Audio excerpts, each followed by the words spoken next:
యూముల వేముల యూముల వే వే ఏముల వేముల ఏముల ఏముల థ్యాంక్ యూ సో మచ్ మా.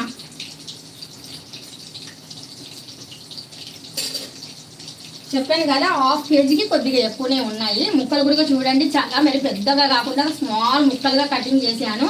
ఈ మసాలా అయితే ఇంకా మీరు కూడా ఎండుమిర్చి తీసుకొని పసుపు కొమ్ములు తీసుకొని, ధనియాలు తీసుకొని, జీలకర్ర తీసుకోండి, గసగసాలు, సాజీర, మెంతులు, ఆవాలు, మరి అక్కడ నుండి వచ్చేసి దాల్చిన చెక్క, లవంగాలు, స్టార్ ఫ్లవర్, బిర్యానీ లీఫ్, మిర్చి, రెడ్ మిర్చి, అలాగా అన్నీ తీసుకున్న తర్వాత గసగసాలు కూడా ఇందులో ఇవన్నీ తీసుకొని బాగా ఫ్రై చేసి లైట్గా ఫ్రై చేయాలి. ఫ్రై అంటే మళ్ళీ ఆయిల్ వేసి కాదు, లైట్గా జస్ట్ అలాగా ఫ్రై చేసేసి తీసేయడమే. తీసేసి ఇవన్నీ కలిపేసి మసాలా రెడీ చేసుకోండి.